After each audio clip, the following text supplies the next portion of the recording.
ఈ నర్మదా నది దగ్గర కొంతమంది గజీతగాళ్ళు ఏం చేస్తారంటే ఆ మొసలను పట్టుకొని వ్యాపారం చేస్తుంటారు. ఎట్లా? మొసలను మామూలుగా పట్టుకోలేరు కదండి. నీటిలో మొసలను దిగి పట్టుకోవాలంటే తినేస్తుంది, వాళ్ళని చంపేస్తుంది.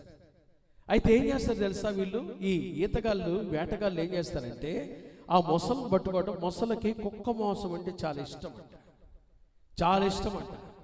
అందుకని ఏం చేస్తారు తెలుసా? కుక్కను చంపి, బయట కుక్కను చంపి దానికి ఇక్కడ శరీరాన్ని కోసి, మధ్య భాగంలో శరీరాన్ని కోసి సున్నపు గుండు ఒకటి పెడతారంట. దాని లోపల సున్నంతో గుండులాగా, అంత గుండులాగా, సున్నాన్ని అంత గుండులాగా చేసి సున్నపు గుండు ఆ కుక్క చర్మం లోపల పెట్టి కుట్టేస్తారంట. కుక్క చర్మం అట్టు కుట్టేసి చచ్చిపోయిన కుక్క కలేబరాన్ని ఆ మొసలు చూస్తున్నప్పుడు నీళ్ళలో కట్ట వదులుతాడంట ఆ వేటగాడు. అట్ట వదులుగానే ఆ కుక్క అట్ల నీళ్ళలో తేలాడుకుంటా వస్తాను కానీ మొసలు పోయి అమాంతంగా దాన్ని మింగేస్తాడు, అమాంతంగా దాన్ని మింగేస్తాడంట. మింగేసి కబక్కని తినేస్తాడు. ఈ సున్నపు గుండు దాని శరీరంలోకి వెళ్ళిన అర్ధ గంటకి ఈ మొసలి దాని వేడికి తట్టుకోలేక గిల్లగిల్లాడి గిల్లగిల్లాడి గిల్లగిల్లాడి చచ్చిపోతాడు.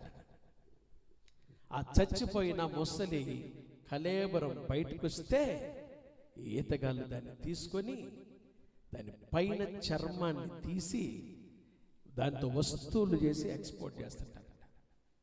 సైతానుడు కూడా చాలా మందికి ఆ మొసలకి కుక్క మాంసం రుచి పెట్టినట్టుగా కొంతమందికి ఫోన్లు, కొంతమందికి అమ్మాయిల పిచ్చి, కొంతమందికి అబ్బాయిల పిచ్చి, కొంతమంది చాటింగు, కొంతమందికి డేటింగు, కొంతమందికి అబద్ధాలు, కొంతమందికి ఇతరులను మోసం చేయటం, కొంతమంది ఎవరి దగ్గర ఏమి లాక్కుందామా ఇలాంటి స్వభావాన్ని పెట్టి జీవితాన్ని పాడు చేస్తున్నాడు.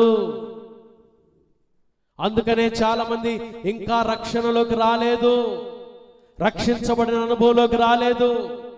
ఈ ఉదయకాలం ప్రభు నీతో నాతో మాట్లాడుతూ ఉండగా నువ్వు రక్షించబడాలి, నీ ఇల్లు ధననిధిగా ఉండాలంటే అందుకని కొన్ని కుటుంబాల దారిద్ర్యం విలయ తాండవం ఆడుతూ ఉంటది, అప్పులతో నలిగిపోతా ఉంటారు. భార్యాభర్తలు పొద్దున్న లేచి ఖర్చుకుంటారు, ఏ రోజు సమాధానంగా మాట్లాడారు. ఆమె అప్పులు చేస్తూ ఉంటది, ఈయనకి అప్పులు చేస్తూ ఉంటాడు. కుటుంబం అంతా అప్పుల్లో దరిద్రతలో నలిగిపోవటానికి కారణం ఏంటంటే ఆ ఇంట్లో ధననిధి లేదు.